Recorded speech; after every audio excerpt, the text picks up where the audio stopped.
Hei vaan kaikille ja tervetuloa tähän SIT-kurssin ensimmäiseen etäluentoon. Ajatushan näiden etäluentojen kanssa on se, että ennen sitä meidän Zoom-tapaamista te joudutte vähän perehtymään asiaan. Eli mä käyn tässä muutaman perusteen läpi johdantoa ja asiakasryhmiä ja sen sellaista. Sitten siellä on muutama quiz-kysymys lopuksi tsekkaamaan, että olette nyt varmasti ymmärtänyt, mistä tässä puhutaan. Ja todellakin quizin sen videon saatte katsoa niin monta kertaa kuin haluatte, mutta quizin voitte vaan tehdä sen 3 kertaa ja siinä on aikaraja. Eli se vaikuttaa teidän arvosanaan sitten se quizin tulos sieltä. Niin tämä on idea tässä systeemissä. Tämä pätee nyt näille kaikille meidän 4 luentokerralle, eli teillä on niitä ennakkotehtäviä. Mutta nämä ei ole mitenkään hirveän vaikeaa. Se ajatus on vaan se, että kaikilla olisi se ainakin tietty sama perustieto, että sitten teillä on myös mahdollisuus lähteä keskustelemaan ja jakamaan niitä omia näkemyksiänne tuolla meidän tunneilla. Eli näin edetään. Nyt minä jaan näyttöäni ihan kohta. Katson, että mulla on ääni päällä. Näin. Sitten otetaan tuolta tuo ja pistetään täältä koko tila päälle. Näin. Elikkä todellakin ensimmäinen aihe oli johdanto erityisryhmien teemamatkailu ja asiakkaiden motiiveihin, eli erityisryhmät, special interest tourism, näin englannin kielellä, sitti, niin kuin tätä ystävällisesti nimitän tätä kurssia ilman hoota, niin siihen paneudutaan nyt tällä kertaa tänään. Ja aloitetaan pienellä videolla. Tämä on nyt englanniksi, mutta koska te olette matkailuopiskelijoita, niin kaikkien pitäisi sen verran hanskata sitä enkun kieltäkin. Eli mennään tuohon seuraavaan ja pistetään pyörimään.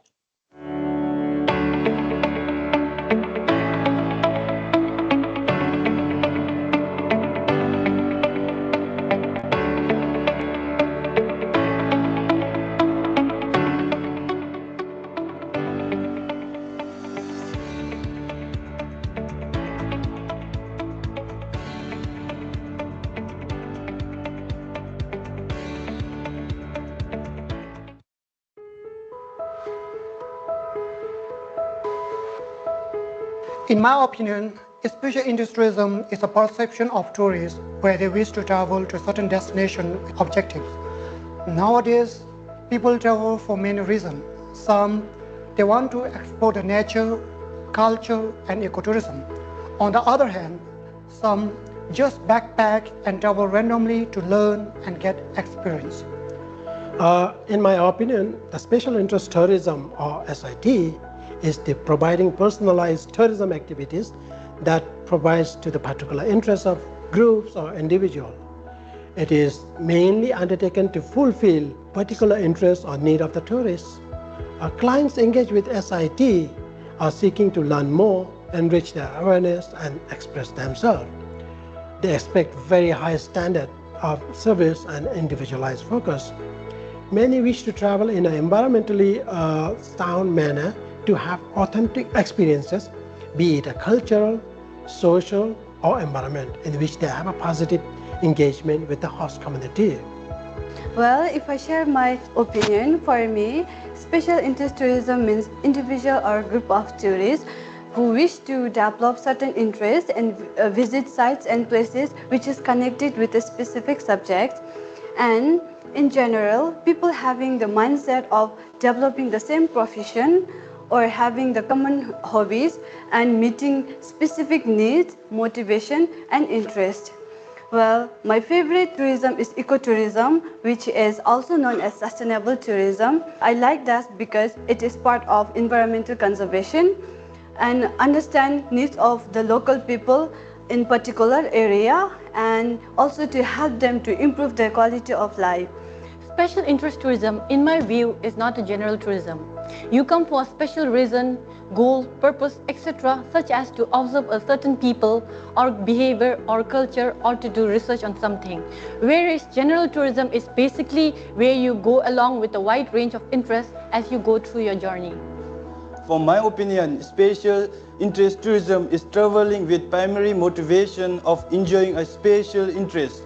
Every travelers are traveling around the world with their own special interests like activities, hobbies, destinations, etc.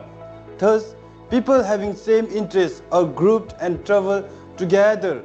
Some people travel individually with his or her own interests. This is how they got satisfaction from traveling. Hi, I am Chachaya Yosuwan. In this unit, I will start with the definition of special interest tourism and its characteristics. So, the definition of special interest tourism refers to the provisions of customized leisure and recreational experience driven by specific expressed interests of individuals and groups. So basically, it is the specific group of people who travel because of their special and specific interests.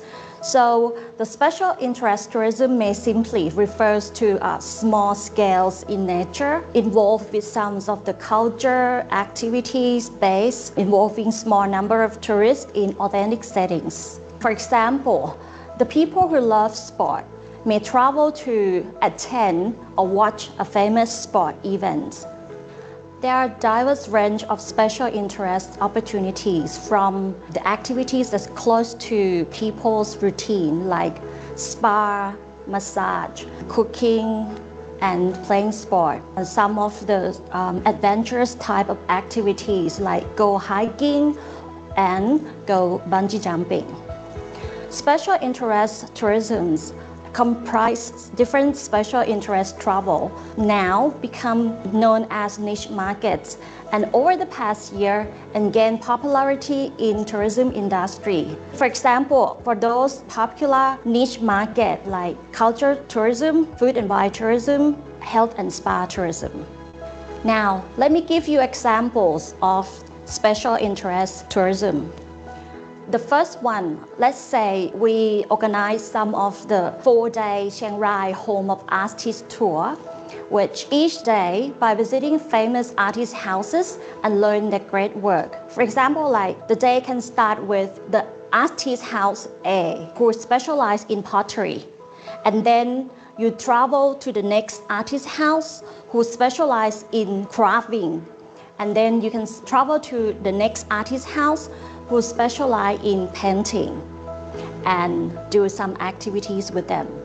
The second example could be one of the popular types of special interest tourism, which is a nostalgia tour. We have the example of the nostalgia tour of Ayutthaya historic cities, which is one of the great capital cities in Thailand in the past. The program can include the guide and the tourists who are in period costume and telling a story of the great history of the city, including sampling of the traditions, cuisine, food, and drink, and also watch some of the traditional dancing, listen to some of the traditional music.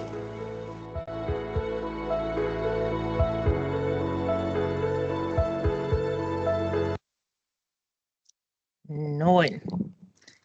Se oli se. Päästäänkö me eteenpäin? Ei, näköjään. Tämä on aina tämä hauskuus tämän kanssa. Pistetään tämä nyt ensin vaikka näin ja näin. Ja sitten mennään kiltisti seuraavaan slaidiin ja avataan se. Eli tavallaan nyt sitten tälleen kertauksena edellisestä, niin määritelmä todellakin, niin kuin edellisessä sanottiin, huomasitte, että ihmiset käsittää sen hyvin monella tavalla, mutta kaikki oli kuitenkin yhtä mieltä siitä, että special interest tourism tai tämmöinen special interest teemamatkailu, niin se tarkoittaa semmoista matkailua, joka on keskittynyt tietynlaisiin kiinnostuksen kohteisiin tai teemoihin. Eli jos te olette kiinnostuneet vaikkapa formuloista, niin te matkustatte niihin formulakisoihin. Se on special interest tourismia. Eli se voi olla luontomatkailu, se voi olla kulttuurimatkailu. Heillä oli se esimerkki tästä, että kädentaitoja, että mennään potteriin ja paintingiin ja tehdään maalauksia ja kulhoja ja sellaisia eri paikoissa ja ehkä eri päivinä. Hyvinvointimatkailu. Me puhutaan transformatiivisesta muutosmatkailusta. Puhun siitä myöhemmin tämän kurssin aikana myöskin. Sekin on tietyllä tavalla tätä erityismatkailu, eli vapaaehtoismatkailu, halutaan mennä jonnekin auttamaan ihmisiä, koiria. Mä tiedän, että mulla on tuttuja, jotka on ollut Intiassa näissä koirahoitoloissa, missä on näitä katukoiria hoidettu ja muut. Eli jo ihmisen omaan kiinnostuksen kohteeseen liittyvää niche-matkailua, siitäkin tuossa videolla puhuttiin. Eli se ei ole massamatkailua missään tapauksessa. Se palvelee niitä matkailijoita, joilla on jotain erityisiä kiinnostuksen kohteita ja ne hakee syvällisempää tietoa ja kokemusta. Ja se tietenkin tarkoittaa sen yrityksen näkökulmasta, että meidän täytyy tarjota hyvinkin räätälöityjä palveluja, hyvin spesifiä palveluita, jotka vastaa niihin kiinnostuksen kohteisiin ja erityistarpeisiin ja toiveisiin. Ja tietenkin me voidaan pistää myös semmoisille tuotteille vähän korkeampi hinta kuin sille, joka on siellä ihan, kun me kohdistetaan se tietylle spesifille ryhmälle, niin me voidaan myös pistää sille vähän parempi kate. Eli käytännössä me voitaisiin ajatella niille teille, jotka on markkinointia lukenut ja tietää tämän segmentoinnin, eli asiakkaiden jakamisen tiettyihin ryhmiin, niin me ei yritetä myydä kaikkea kaikelle. Ja sitten toisaalta tiettyjä poikkeuksia lukuun ottamatta, niin me ei segmentoida niitä meidän asiakkaita määritellä iän ja sukupuolen ja tällaisten kautta, vaan me määritellään ne niitä niin sanottujen psykografisten kriteerien tekijöiden avulla, eli ihmisen arvojen, ihmisen kiinnostuksen kohteiden, sen pohjalta, mitä siellä sen päässä tapahtuu. Niin se periaatteessa voidaan ajatella, että special interest tourism on psykografisten tekijöiden kriteerien pohjalta semmoiselle segmentille, joka on niiden pohjalta niin määritelty, niin tapahtuvaa matkailua. No, vähän jatketaan vielä. Sitten nykypäivänä tietenkin on noussut hirveän paljon esiin, kun me puhutaan citystä, eli tämä special interest tourism, niin tämmöiset erityisryhmät. Mullakin lukee tuolla alussa se erityisryhmät, eli meillä on erilaisia, sen lisäksi, että meillä on just nämä luontomatkailut ja muut, niin sitten meillä on vammaisia, meillä on vanhuksia, niin ei saa sanoa, kyllä se on varmaan, vammaisetkin on varmaan poliittisesti epäkorrekti, mutta tietty, joilla on joku liikuntaeste, erilaisia kehityshäiriöitä, eli autismia, Downin syndroomaa, ikääntyneitä ihmisiä, joilla on joku tämmöinen, että niille ei voi niin kuin, pitää miettiä eri tavalla, että miten heille tarjotaan sitä palvelua ja miten se muokataan se palvelu. Ja tämä on nykypäivänä, me puhutaan siitä inklusiivisesta matkailusta, sinne kuuluu myös tämä LGBTQ plus ryhmä, eli kun ihmiset on identifioituneet tai jostain syystä kuuluvat jonkinlaiseen ryhmään, niin me tehdään sellaisia palveluita, jotka on spesifioidusti räätälöityjä juuri heille. Eli liikuntavammaisille mietitään esimerkiksi luonnossa, että siellä on ne pitkospuut tai kulkuväylät sellaisia, että ne pääsee ja vessoihin päästään helposti ja niin edelleen.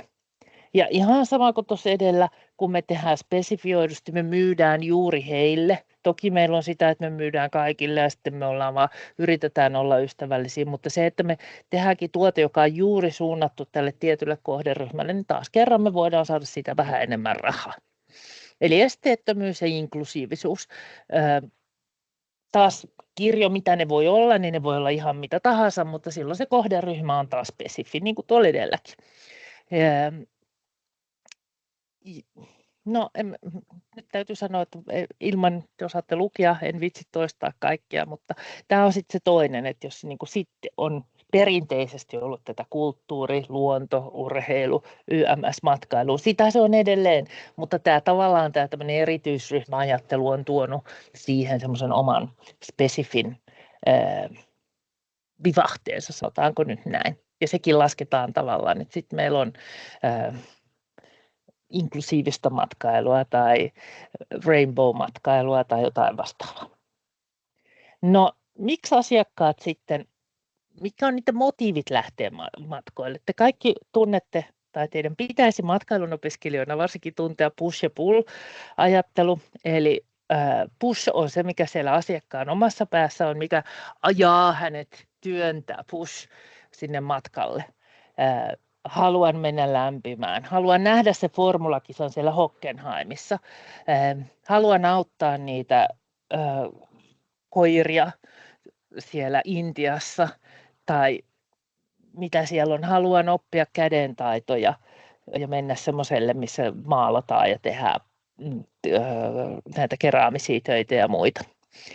Niin se on se syy, mutta sitten pull on myöskin, että meillä on siellä destinaatiossa, siellä paikassa on jotain sellaista, joka houkuttelee. Esimerkiksi kulttuurimatkailu on mun mielestä hyvä esimerkki siitä, että toki ihmisen pitää olla kiinnostunut kulttuurista, mutta se, että sitten meillä on joku kolosseum, joka houkuttelee ihmiset sinne, tai Eiffelin torni, joka oli tuolla mun ekassa slaidissa kuvana, ihmiset haluaa nähdä sen Eiffelin tornin. Eli meillä on joku tämmöinen syy, me halutaan mennä. Me halutaan tutustua antiikin historiaan ja mennään Ateenaan ja Olympisvuorelle ja niin edelleen.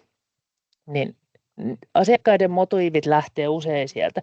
Ja tietenkin kun me puhutaan special interest tourismista, niin ne liittyy aika usein niiden harrastukseen tai juurikin niihin kiinnostuksen spesifeihin kiinnostuksen kohteisiin. Eli se perinteinen haluaa mennä aurinkoon ja löheillä rannalla, niin se ei nyt kuitenkaan ehkä kuulu sinne sittiryhmään. Mutta se, että jos haluaisin tutustua siihen antiikin historiaan ja kulttuuriin, se on kyllä se. Olen hyvin kiinnostunut siitä. Olen lukenut kaikki kirjat.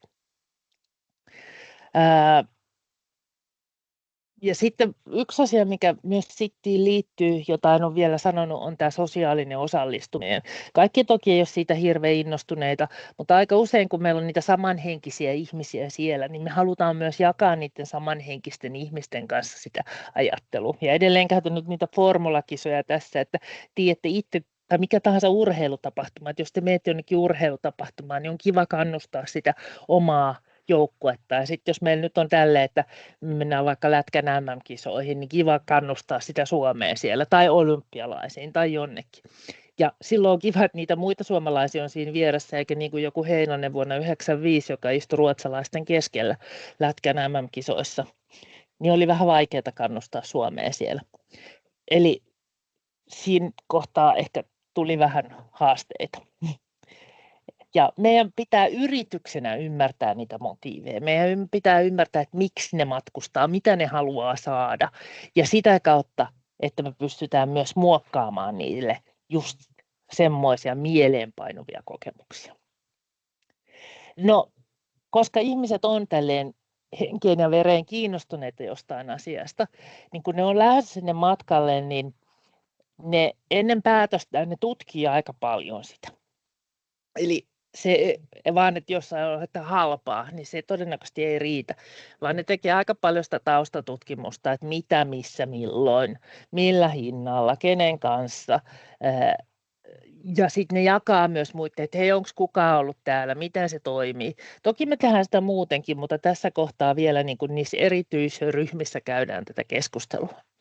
Ja taas kun ajatellaan sen yrityksen näkökulmasta, koska meidän asiakkaat on tällaisia, niin meidän pitää pystyä olemaan esimerkiksi verkossa tai missä kanavissa ne nyt kulkeekaan ne asiakkaat, niin meidän pitää olla siellä oikea-aikaisesti just niissä oikeissa kanavissa oikealla tavalla. Eli meidän pitää myös jakaa sellaista tietoa, mitä ne haluavat.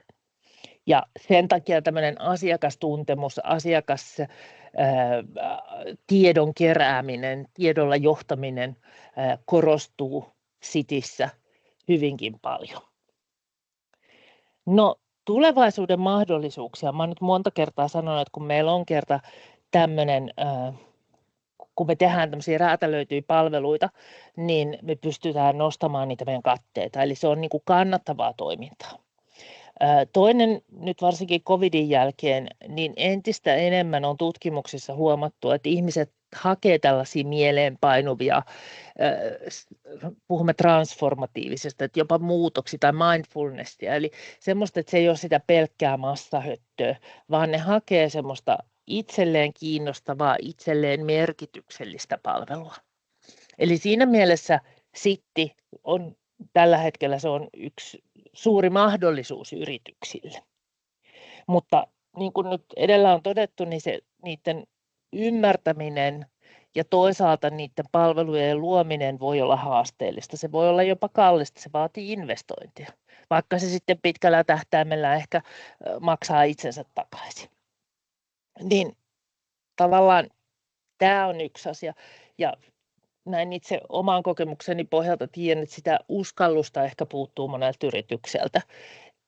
Tietynlaista riskien ottamista. Myöskin se, että jos esimerkiksi tämän Rainbown kanssa on käyty sitä keskustelua, koska Suomessa meillä on Medinan Hannu, joka vie hyvin paljon sitä We Love Gay-ajattelua eteenpäin, niin meillä on yrityksiä, jotka on silleen, että eihän me uskalleta sanoa, että meillä on tämmöistä gay travelia täällä, koska sitten ne heterot jää pois.